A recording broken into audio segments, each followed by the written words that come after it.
In the 16th century, Istanbul was the capital of the greatest Islamic empire the world has ever known.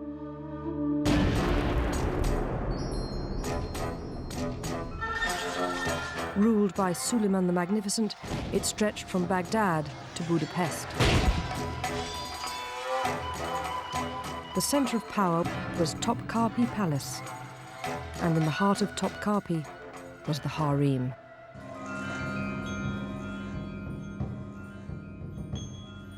Into it came hundreds of women from all over the empire and beyond, the personal slaves of the Sultan.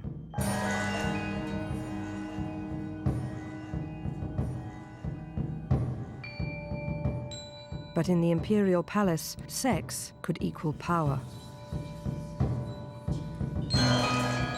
This is the story of those women and of the closed and secret world of the Ottoman harem.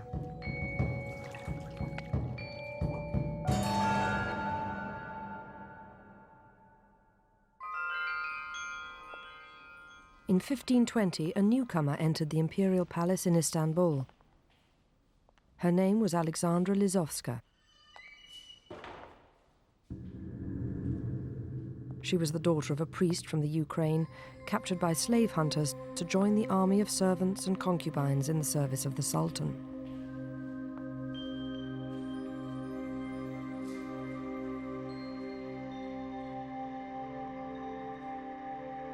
They were slaves not of Turkish extraction. Either Slavs captured by the Tatars, probably, or from the Caucasus, who were very prized for their looks. White skin, dark hair, and delicate bone structure. And they were predominantly Christian. The enslavement of freeborn Muslims was forbidden by the Quran.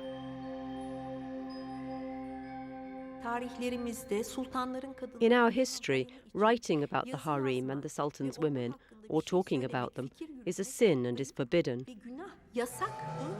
So nobody has written anything, and we always have to decorate these stories in our imagination.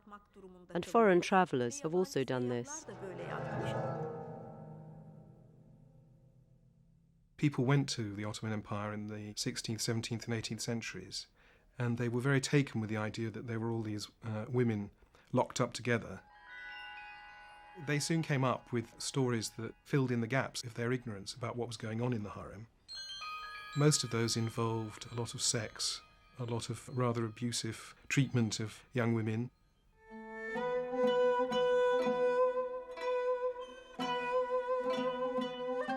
The first Englishman to catch a glimpse into the imperial harem was a London mechanic, sent by Queen Elizabeth I to the palace of the great Sultan to install her gift of an organ. Through the grate I did see 30 of the Grand Signor's concubines that were playing with a ball. At first sight I thought they had been young men, but when I saw the hair of their heads hanging down on their backs, I did know them to be women, and very pretty ones indeed.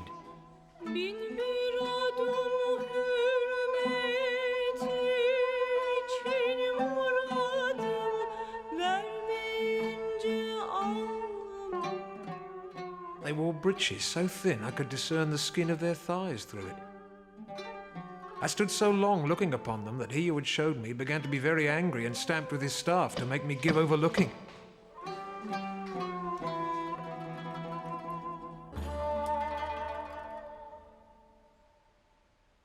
The inner part of the palace, especially the harem, was officially called the Abode of Felicity because the Sultan had a special relationship with God. This was the reason why all the means of happiness were actually supplied. The best food, the best things to drink, the best music, the best singing, the best manuscripts with figures in them, which is frowned upon by strict Muslims. You have the means to be happy, but it's very difficult to tell whether they actually were happy. A descendant of Suleiman's, one of the last princes to have lived in the harem, considered that his ancestors would have found it more lonely than lavish. The prince lived a luxurious life, but a very lonely life in a way, because all he had were hundreds of women around him. I lived amongst them, and I was more or less brought up by them. I didn't realize it at the time that it was anything extraordinary, because I was used to it. You think everybody else lives that way.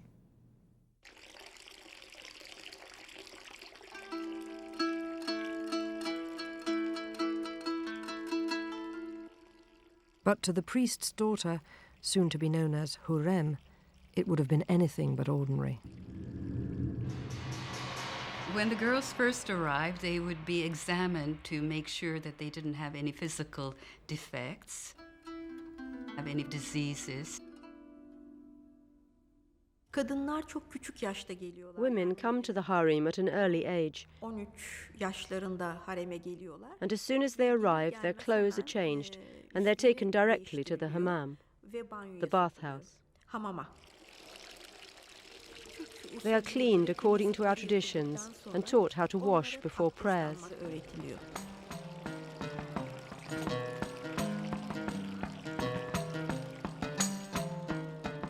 Türk erkeğinin beğendiği tip The type that Turkish men like is what we call balaketli, flesh firm like a fish. göbek derler. Göbek mutlaka hanımda olmalı ve bunun şekli de ayva gibi. And another detail. They say ayva gabai, meaning the belly should be shaped like a quince. Yanaklar şeftali gibi, dudaklar In our literature too, when we describe women, we say cheeks like peaches, lips like cherries, similes like these, and that's what men expect. The Islamic religious law permits polygamy. A man could marry up to 4 women at any given time, and could also have concubines on the side. But the numbers of polygamous marriages were really very few. Only the ruling class, for example, like your sultans, would have a harem.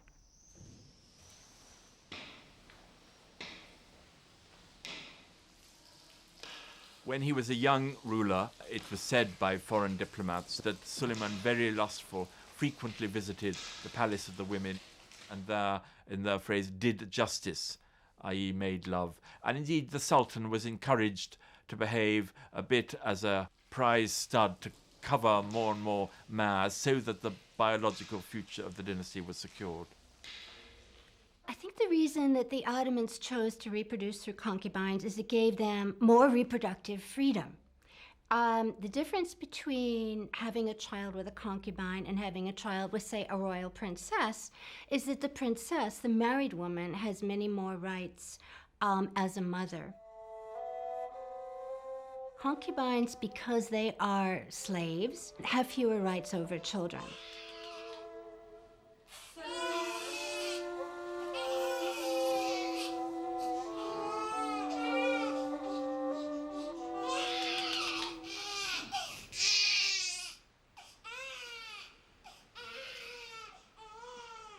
The Sultan was considered to be above society, separate from it. That was the very ideology of the state. You can imagine that a relationship by marriage to a free Muslim woman, the daughter of some important writer in Istanbul or some, would immediately make the Sultan related to a segment of society, and this may cause divisions with other segments, etc. These are the personal slaves of the sultans. They don't have any family. They don't have any connections.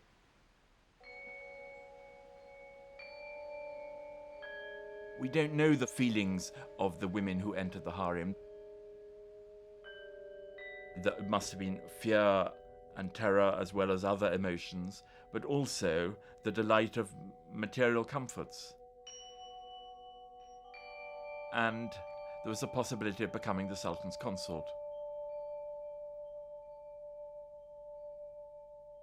The imperial harem in 16th century Istanbul was one of the most secret societies in the world. Even in the early 20th century, shortly before it was abolished, it was difficult to discover precisely what went on here. I asked my mother and my mother's sisters about their grandmother's life in the harem, and they said that because it was prohibited to talk about the life in the harem, she could tell nothing to them. Modern historians have been less restricted, and their discoveries have challenged the old Western fantasies. It's not where women lounged around and spent their time, the sort of Orientalist image we have. We should think of the harem as a unique place, as a collection of females who were more highly educated, more highly trained, and trained in a variety of ways than women in this general society. So I think we might think of the imperial harem as the only female university in the empire. The latest undergraduate was the priest's daughter, Alexandra Lizoska, now known as Hurrem, the Laughing One. When a woman like Hurrem arrived in the harem, she would be given further education, and by education I mean some religious training, a knowledge of Islam. She would be taught the etiquette of the court. She would be trained in the skill that most harem women were adept at, that is embroidery. Wonderful things. The embroidery that she produced could be sold through agents on the market. So it was a profitable skill. It wasn't just a gentlewomanly skill. Saray adabını öğreniyorlar. Bu öyle çok kolay bir iş değil. They learned the palace attitude. That was not very easy. How to greet people and to walk backwards to leave the Sultan's room. And how to be respectful and well behaved at all times and never be angry. They had lessons every day, and most learned to read and write, and to read the Quran. Had the prying eyes of Western travellers pierced the outer walls, they would have perceived a vastly different harem from the sexual paradise or inferno of their imagining. Making love is the one thing most inmates of the harem were not doing, at least if they were following the rules. Relatively few got to spend a night with the Sultan.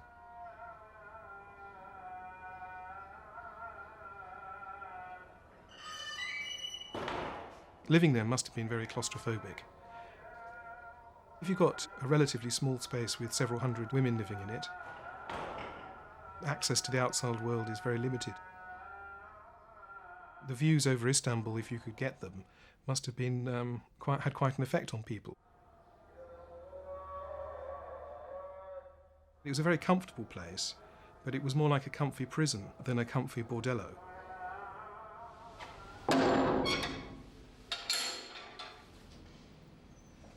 And the prison warders were the eunuchs. Only men who had been castrated were allowed into the harem on a regular basis, and like the women, most would spend their entire lives here. The enclosure of women itself seems very objectionable. But perhaps even more objectionable is the mutilation of young men in order to provide eunuchs to staff and protect the harem. It was forbidden by Islamic law to castrate a Muslim or perform the operation on others, so it was carried out by Coptic Christian priests in Egypt.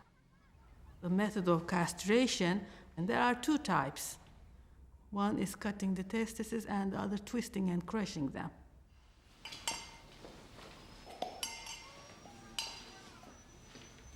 Sometimes there's a method called clean shaven, and which meant that they removed everything. And it made it almost impossible for them to perform their usual body functions. According to one ambassador, they kept silver quills in their turbans, and they would use those quills in order to urinate. One of the duties of the eunuchs was to ensure that the concubines did not have sex with anyone but the Sultan, men, women, or whatever else came to hand. cucumbers were not let into the harem because they were used as a penis, it is said. But the guards themselves were not beyond suspicion. The process of castration was very frightening and difficult for the boys, and often, out of fear, their testicles would retreat. They would remain intact, and sometimes over time they would be able to function sexually. There are many accounts of the eunuchs having relationships with the women in the harem. This was one reason why the eunuchs in the harem were exclusively African. It was one way of making sure that these men couldn't inseminate the female members of the imperial family without everybody noting that she'd given birth to a half-black child. But for Hurrem, as for most newcomers to the harem, there was little opportunity for dalliance with eunuchs or anyone. If the girls were higher in the power structure of the harem, they would be given their own quarters. But the rest of the girls would share their rooms.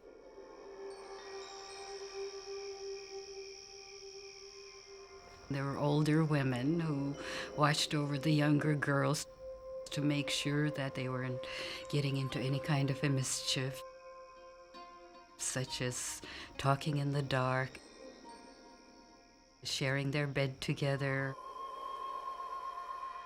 Girls' boarding school or comfy prison, it was not perhaps the happiest of estates for the daughter of a priest. But if Hurrem dreamed of improving her lot, there was always the possibility of sex with the Sultan, though this too was hedged with its own barriers of ritual and restraint.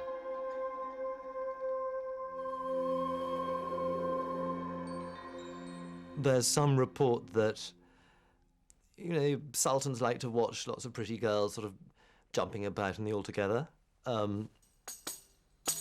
There's the story that the Sultan would throw a handkerchief towards the woman who caught his eye. The surprised virgin snatches at this prize and good fortune with such eagerness that she is ravished with joy before she is deflowered by the Sultan.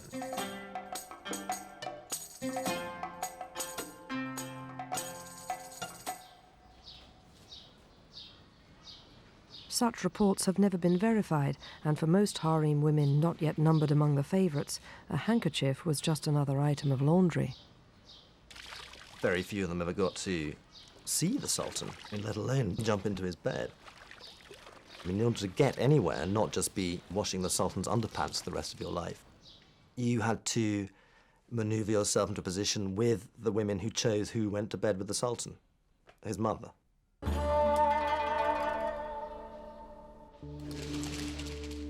In reality, the Sultan's mother would scout for suitable candidates among these now derelict pools and fountains in the bowels of Topkapi.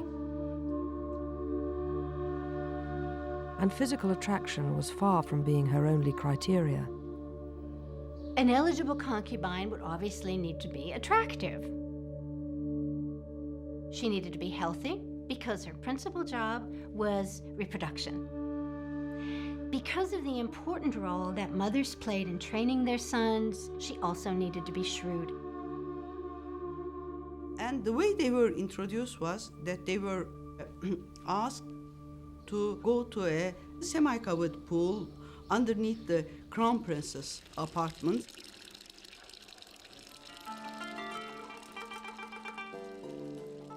And that was an opportunity for the sultans to watch them and observe them and choose their favorites.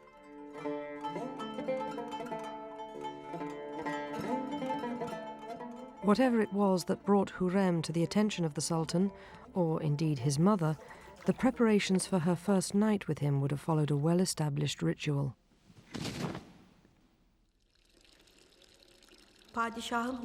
The day she is going to be with the Sultan, she goes to the bathhouse and has face and body treatments. And her hands and hair are painted with henna. the idea of any hair on the body was a thought of horror, and so they would remove any kind of hair, including their pubic hair. What they used was really an awful smelling paste that contained arsenic. And if you left it too long, it could burn the skin very badly. And they used mussel shells to scrape it off.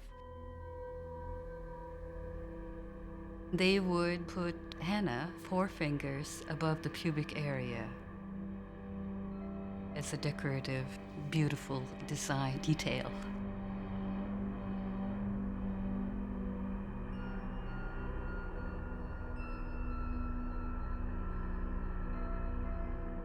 Concubines were assumed to be virgins. But I don't think we can assume the naivete and the innocence that kind of goes along with the whole notion of virgins. I mean, these women were prepared for their job. I don't know the details. We have stories written by European observers. Are they fanciful? Are they true? It's hard to know. All the older women, and those who have had his good graces before, go to the favourite of the day, congratulating her for the great distinction which she has received, and saluting her as befits the concubine of the emperor, dressing her superbly, and decking her out with countless jewels.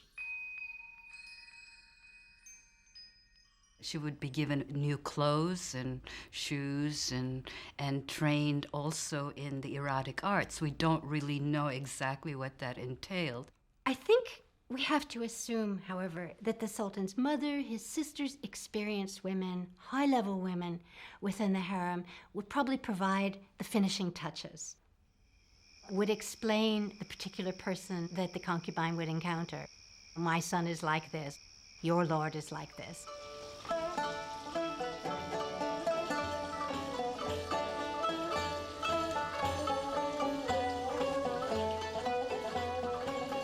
The court musician Albert Bobovy provided a colourful account of the courtship ritual. While music is played, the women sing before her and conduct her to the door of the chamber, where there is a eunuch who tells the Sultan of her arrival and has her enter when the Sultan commands it. As soon as she sees him, she must go to him running and kneel at his feet, and he receives her and holds what conversation seems good to him, with the women's music continuing to play at the door while she is with him. There are also stories of her entering the bed from the foot of the bed. So the Sultan would be waiting for this beauty to crawl from the foot of the bed and reach him.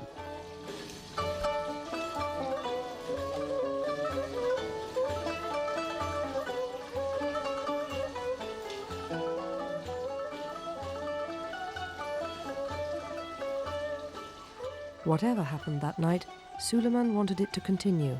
Hurrem was invited back to his bed again and again. She was soon firmly established as the Sultan's favourite, to the exclusion, records tell us, of all others.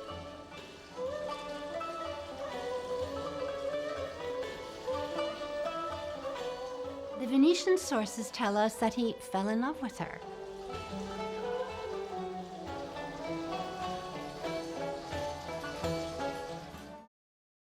A deadly rivalry had reached into the harem. It was not simply a question of who would occupy the Sultan's bed. It was a far more vital conflict over who would produce the next ruler of the Ottoman Empire. The new favourite, Hurrem, or the old favourite, Mahidevran. Mahidevran was the mother of the oldest son. So that Hurrem coming in, obviously being the Sultan's new favourite, was a threat to her. According to Venetian reports, Mahidevran picked a fight with Hurrem and called her soiled meat.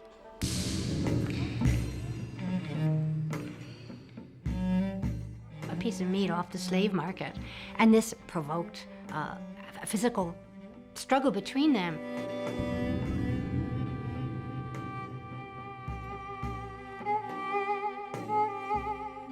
Hurrem's face was scratched, her hair was pulled. And the next time the Sultan called for Hurrem, she replied she was unworthy of his attention since she was soiled meat. And of course, this intrigues Suleiman, piques his curiosity, and he calls her again. And she tells the whole story, of course, with Mahidevran appearing as the bad guy.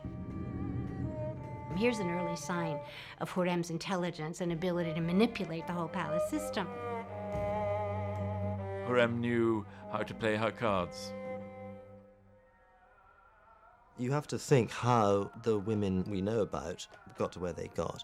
We know about them because they fought their way tooth and claw up the ladder. It was incredibly, intensely sort of concentrated ball of intrigue. Battling, jockeying for position, hoping to produce an heir.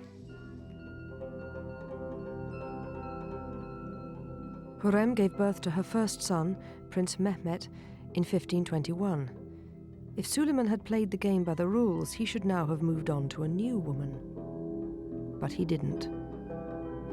Before Hurrem's time, if a concubine of the Sultan produced a son, then she was kicked out of bed. Hurrem produced one son, but then she produced several more. Suleiman kept her in his bed. There are a number of reasons why they followed this one mother, one son principle. Mothers were important advisors to their sons. So for us two sons to have to share a mother meant they only had half of an advisor, had half of support. If a woman is identified with only one son, she is completely with him in this game of power.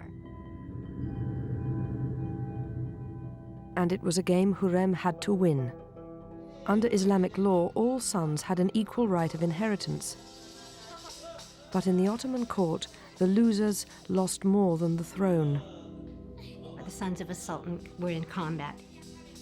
Survival of the fittest. The one who was strongest, most able, became the sultan.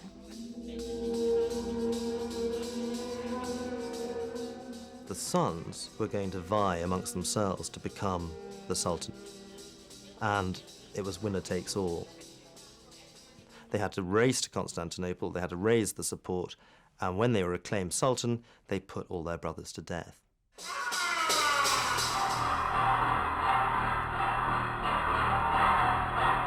All dynasties have had problems in securing an uninterrupted and legitimate succession.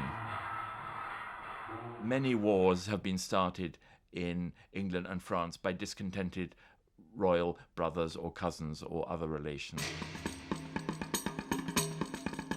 The Ottoman solution was to have a harem so there was no lack of male heirs. After the Sultan's succession, other male members of the dynasty were murdered. If I had lived in those days, since I was the younger brother, I would probably have been strangled very young or even as a small child. But then after being strangled, I would have been buried with great ceremony, which is not much of a consolation. By 1530, Suleiman had 5 sons, and 4 of them were by Hurrem. Hurrem troubled people. They weren't used to a sultan keeping up a relationship with one woman, and they worried that Suleiman had gone head over heels in love. The foreign sources tell us that people even went so far as to call her a witch because of their fear that she had somehow seduced the sultan. New concubines were brought into the harem in the hope of tempting Suleiman from the path of fidelity. They included 2 Russian women with the same highly prized looks as Hurrem. Women given directly to the sultan would be highly cultivated, attractive, intelligent women. Naturally, she might see a competition. Anyway, the story goes, she was so put out, threw a fit, that the sultan had to give them away.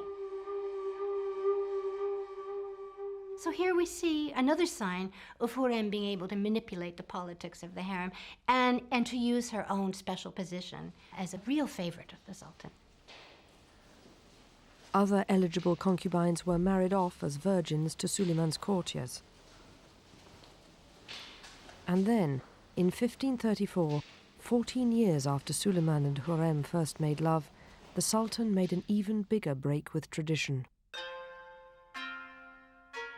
Western observers were astounded.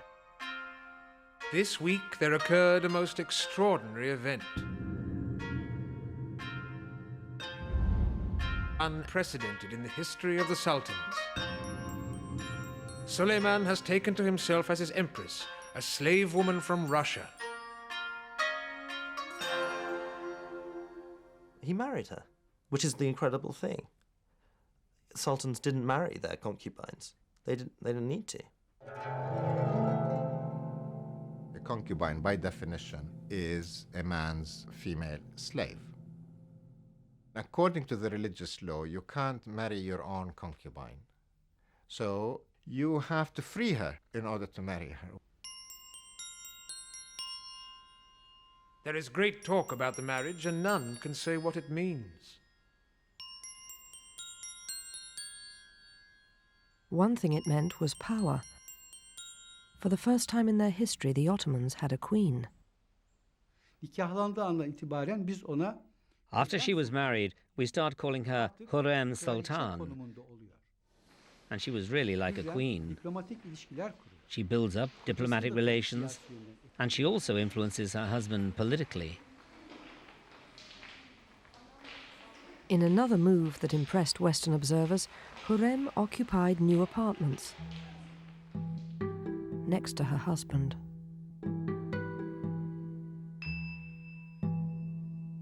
The chambers of the Sultana are very splendid, with chapels, baths, gardens, not only for herself, but her maids as well.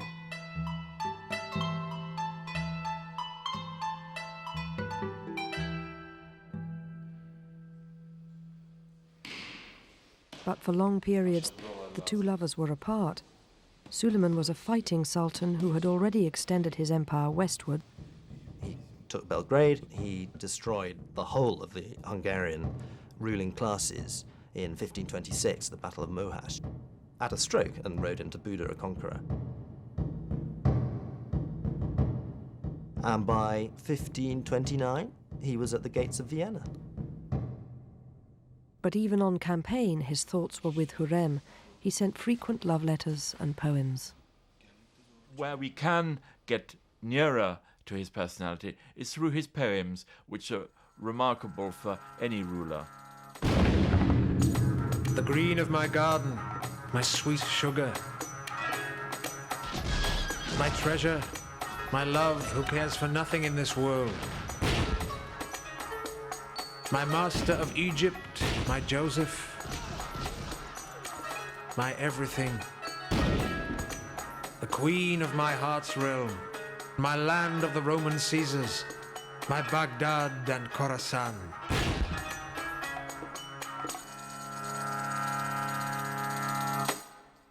Lovely, lovely poems exist that pass back and forth in correspondence between the two. If the seas were to become ink and these trees pens, when could they write an account of this parting? There is no limit to the burning anguish of separation. Let my soul gain at least some comfort from a letter. Your son and daughter weep from missing you. But Hurrem's letters also reveal her fears for the safety of her sons. The favoured heir to the throne was Prince Mustafa, the son of Hurrem's old rival Mahi Devran. Mustafa had the support of the army and the Grand Vizier Ibrahim Pasha. Some viziers were captured slaves, like Ibrahim Pasha. He did become a companion and a favourite of the Sultan. They would generally dine together, and his bed was in the same room as the Sultan's. There are even stories of intense emotional relationship. Some Europeans spoke of a sexual relationship. Maybe yes, maybe no. In any event, that was a very close emotional and political relationship. So as a very young man, probably in his 20s, he was suddenly the top man in the empire after the Sultan himself. Suleiman had cemented this relationship by giving his own sister in marriage to Ibrahim. None of this pleased the ambitious Hurrem. Ibrahim's prestige was something she could not tolerate. We should not forget that we are talking about power politics here. 16th century Ottoman Empire was at its height. That meant tremendous power. So, of course, she wants to undermine him.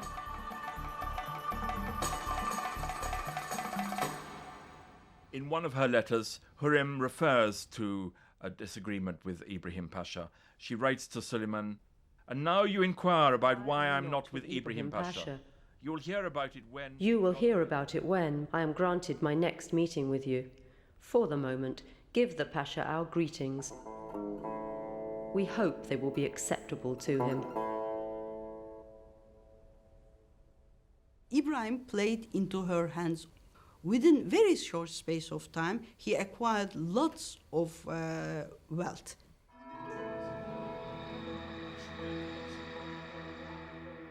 Suleiman the Magnificent could figure out where that wealth was coming from. At least partially, it was graft. If graft and corruption were among Ibrahim's faults, another was an arrogant assumption of his own worth. He is reported by one ambassador as saying, "Though I am the Sultan's slave, whatever I say is done. I can at a stroke make a pasha out of a stable boy. I can give kingdoms and provinces to whosoever I choose, and my lord will say nothing against it."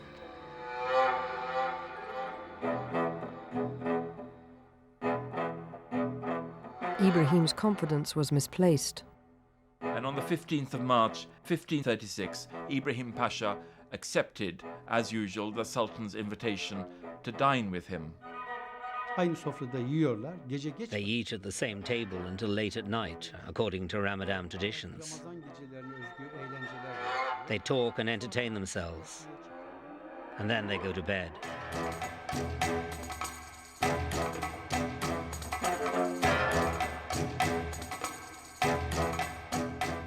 We don't really know what happened that night. But obviously, the Sultan had decided that the Grand Vizier had become too powerful. As a compliment to his boyhood friend, Suleiman apparently ordered the same method of execution reserved for his own kin, garroting with a bowstring, so there would be no spilling of royal blood.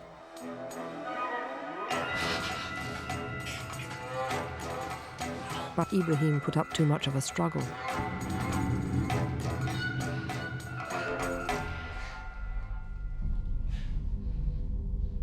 Suleiman, in both Ottoman sources and in European sources, is frequently portrayed as a man of ire. Anything that threatened the state or that threatened his own integrity as ruler would motivate him to take violent moves.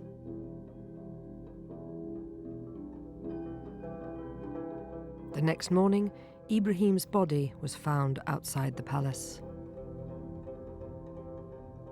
This is a reminder of how Ottoman government worked.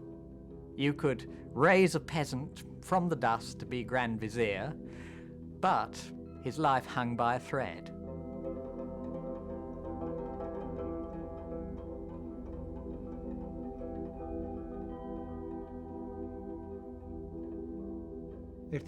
The next day, Ibrahim's wife, Suleiman's sister, comes to the palace and blames the Sultan for her husband's death.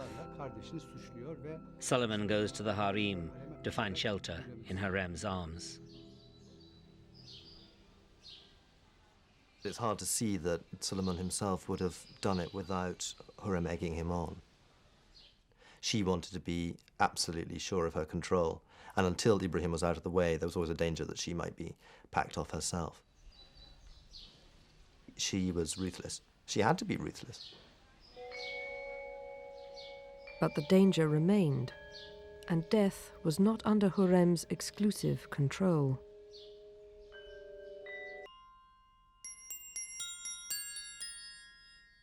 In 1543, Hurrem's ambitions received a fatal blow. Her young son, Prince Mehmet, was struck down by smallpox.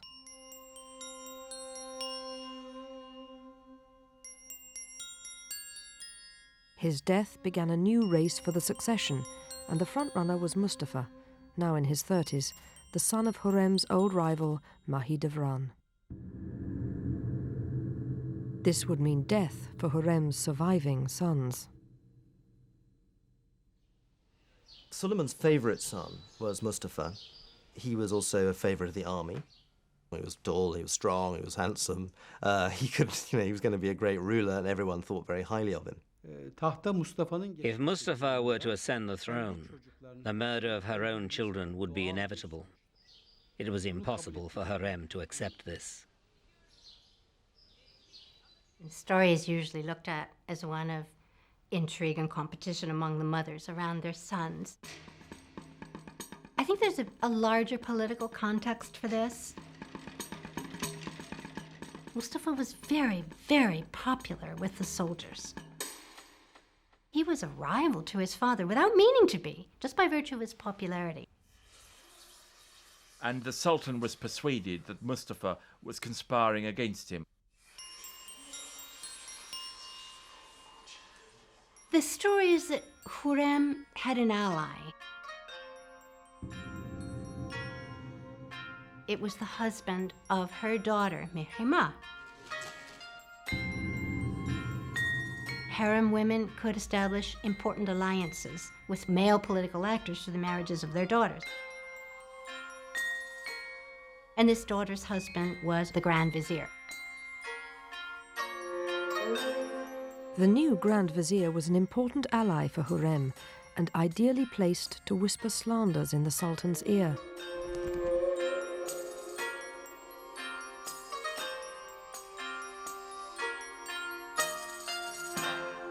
Word began to reach Suleiman while he was out on campaign that Mustafa was plotting against him.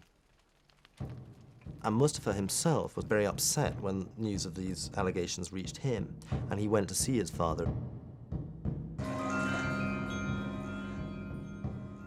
Mustafa reached Suleiman's base in Iran and went straight to his tent. A Western diplomat reported what happened then. As soon as he entered the tent, several sturdy mutes made a determined attack upon him. They hurled Mustafa to the ground and, throwing a bowstring round his neck, strangled him. It was said that Suleiman urged the mutes to greater efforts, but Hurrem was widely blamed for her role in the murder. I don't think Suleiman would have listened to these stories if he hadn't himself felt that there was a legitimate threat, and that despite the fact that he was going to alienate so many people by executing his son, that this was probably the wiser move for the integrity of the empire. If tradition paints Hurrem as the villain of the piece, it was at a time when powerful women were widely perceived as a threat to the established order. Hurrem's contemporaries were Queen Elizabeth of England, Catherine de' Medici of France, and Mary Queen of Scots, whom the Calvinist John Knox dubbed the monstrous regimen. Hurrem aroused similar hostility among the Ottoman elite, though the extent of her power has been disputed.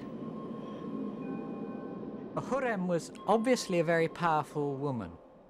It's difficult for us to know how powerful because, of course, as today in the corridors of power, things are decided in corridors and not written down.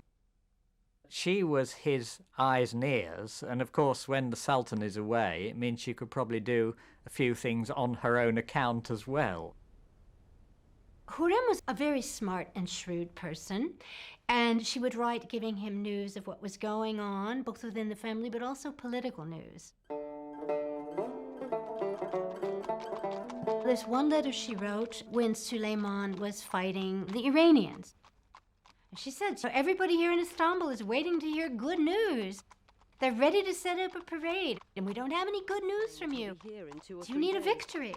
Now, if a messenger arrives saying, no progress here, nothing there, no one is going to be very happy, my Sultan. Harem was sensitive to public opinion, and she embarked on an ambitious building plan. One of the major expressions of power was building large mosques. That had been the prerogative of males in the dynasty, and Harem is in some ways the first woman who builds quite publicly.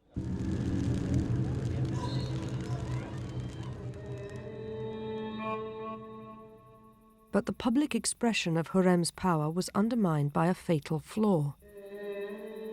She had removed the main rival for the throne, but she had 2 sons, and they couldn't both rule. Under Ottoman law, one would have to die. Before the problem could be resolved, she became seriously ill. Suleiman, old now and also in bad health, kept vigil at her bedside. But even as he watched her fight for life, he must have known he would have to make a terrible choice over which of their sons would succeed him. It was probably Hürrem's fortune that she did not live long enough to see the power struggle between her 2 sons. The younger son took arms against his older brother and the Sultan. Suleiman had his youngest son executed as a traitor. But by then he had lost the love of his life. Hürrem died on April the 18th, 1558, 38 years after she had first entered the harem.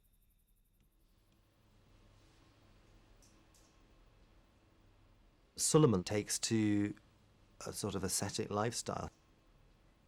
He dines off earthenware platters, and this is the man who was changing his clothes every day into sort of cloth of gold.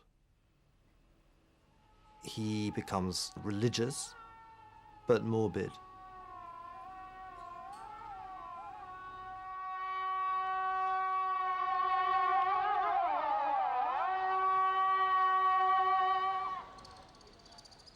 Eight years after Hürrem's death, Suleiman joined her in the cemetery of Suleimani Mosque.